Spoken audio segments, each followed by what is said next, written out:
Praise lord, good morning. ఈరోజు దేవుని యొక్క వాగ్దానము, ఈ ఉదయకాల సమయంలో దేవుడు మనందరితో కూడా మాట్లాడుతున్న అంశము, ఎవరైతే విచారణతో బాధపడతా ఉన్నారో, మరి ఈ లోకంలో అనేక మంది మధ్యలో నేను వెలివేయబడినవాడిగా ఉన్నాను అని అనుకుంటున్న వారు, మరి బాధపడుతున్న వారితో ప్రభు మాట్లాడుతున్న మాటలు ఈ దినమందు.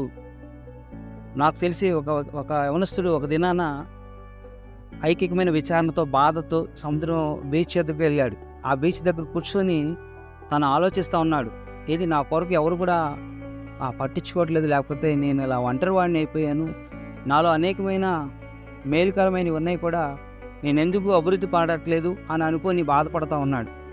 ఆ సమయంలో తన పక్కనే కొన్ని రాళ్ళు ఆ బీచ్లో దొరికితే ఆ రాళ్ళు తీసుకొని బీచ్లో ఇసురుతూ, మరి తను ఎందుకు ఇలా బాధ కలుగుతుందని వాటి మీద ప్రభావం చూపిస్తూ ఇస్తురుతూ ఉన్నాడు. ఆఖరికి ఒక రాయిని తీసుకొని దాన్ని ఆడుకుంటూ ప్లే చేసుకుంటూ వస్తుండగా అదే బీచ్లో ఒక మిక్కిలి ఒక గొప్ప ధనవంతుడు కూర్చొని ఉన్నాడు. అతను ఈ యవనస్తుని గమనిస్తూ ఉన్నాడు.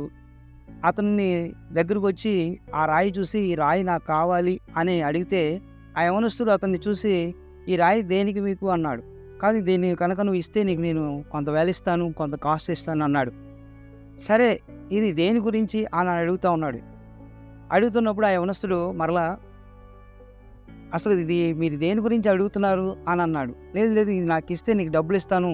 అతను అనుకుంటున్నాడు ఇంకా తను బెటర్ కాస్ట్ కావాలని కోరుకుంటున్నాడేమో అని చెప్పేసి ఆ యవనస్తుడు మరి అడగడం ప్రారంభించాడు. అతను కొన్ని ల్యాక్స్ ఇస్తాను అని చెప్పి అతనితో మాట్లాడినప్పుడు, ఆ మాటలను బట్టి ఆ యవనస్తుడు, సరే ఇది ఒక 10 lakhsగా వచ్చేసరికి నేను ఇస్తాను అంకుల్ అని ఇచ్చేశాడు.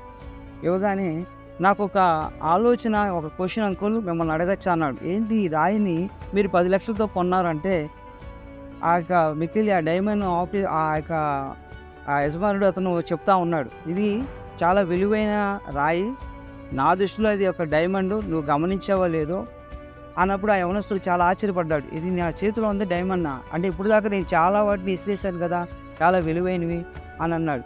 అయితే అతను విలువ పెట్టి కొనడానికి వచ్చాడు.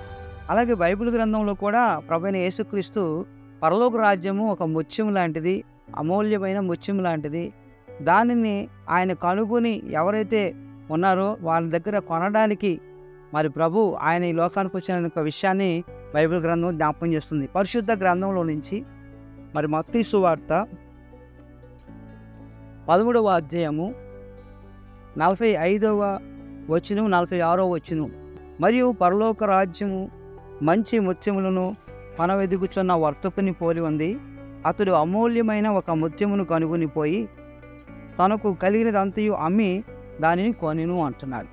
దేవుని యొక్క వాక్యంలో ఈ దినమందు మనల్ని వెతికి అనేక మంది దగ్గర వెలివేయబడిన మనల్ని ఆయన ప్రత్యేకించి మనలో ఒక గొప్ప విలువని తేవడానికి అమూల్యమైన ఆయన రక్తాన్ని ఇచ్చి నిన్ను ఒక ప్రత్యేకమైన వ్యక్తిగా కనపరచాలన్నదే దేవుని యొక్క ఉద్దేశం.